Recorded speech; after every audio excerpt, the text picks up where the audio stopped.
So over the last two terms of the ruling NDA, BJP-led NDA, what we have seen is that there are three categories that have emerged very clearly in terms of how voting sentiment is determined.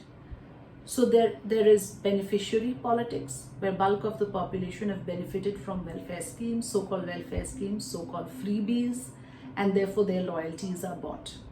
There is identity politics. So people are divided on caste, creed, community, linguistic concerns, and those interests are catered to by certain parties. So that becomes one vote bank.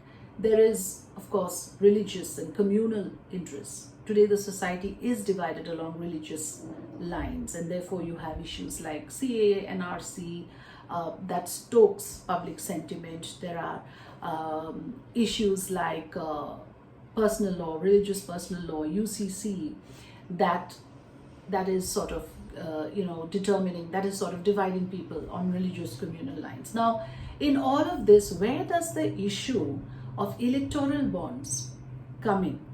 As a voter, where the bulk of the population is illiterate, uneducated, not politically conscious, already divided along these lines. The vote banks are already determined along these three categories that I just mentioned. How is the issue of electoral bonds, where we are talking about certain businesses funding certain political parties, going to cut into these vote banks in any way? Will it have an impact at all? The answer to that is that if certain businesses are funding political parties with a deliberate intent of getting something in return, obviously there will be a vested interest. There is no free lunch. And if there is a quid pro quo, if there is a mutually beneficial situation there that is at work, how does the voter out there, which, like I said, is not well read, well educated, cued in with all the nitty-gritties of how businesses function, how does it affect his voting preference? The answer is no, it does not. It does not directly impact his thinking, because it's too dense an issue. It's too far-fetched an issue for him to impact his day-to-day life. He's happy he's got his freebies. He or she is happy he's got a toilet or a house given to him by the current dispensation, or a gas connection for that matter. He or she is happy that his religious sentiment is being catered to. He or she is happy that their linguistic, regional, sectarian, occupational interests, for example, the pension scheme, etc., all of those things are catered to. So how will this issue, which is now dominating public discourse, affect his voting preference, if at all? So the answer, like I said, is no, it's not going to directly impact his voting preference. Why is it so? Then, therefore, that's why the question of how convenient this is, that you have a party at the center that has decided that if we follow this route, this remains intact. The kind of relationship that we build with the corporates, with the big businesses, is separate. It is not connected with electoral politics.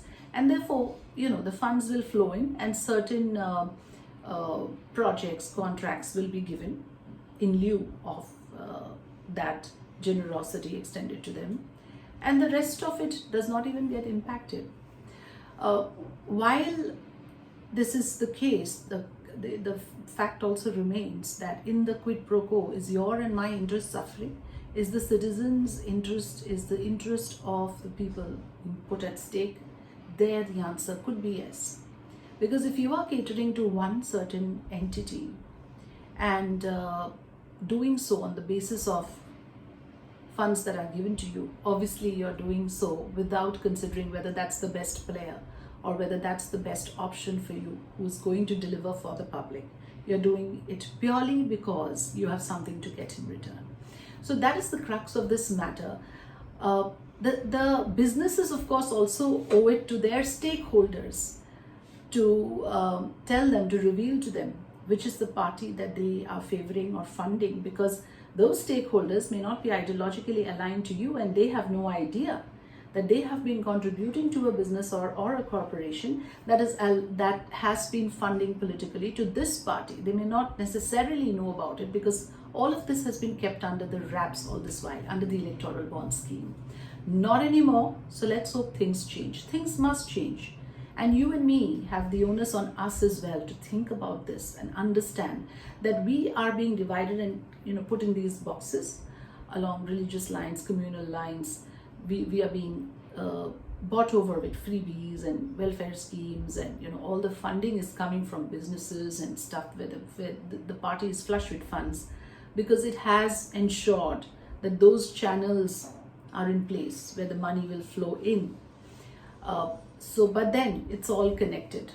It is all very connected. And if the ultimate price to pay is a subversion of the democratic ideals of this country, will that be fair? Because as we can see, the opposition is shrinking, it's depleted, and there is one side which is only getting stronger by the day. That is not healthy for any of us. That is not healthy for democracy. We do not want a monarchy, an oligarchy, a fascist rule. Even those who are aligned ideologically to the ruling dispensation would realize eventually that this is a slippery slope. It's not going to lead us to a more prosperous, healthy, democratic nation that thrives by virtue of the fact that we are a powerful population and we can do amazing things together if only the systems are put in place.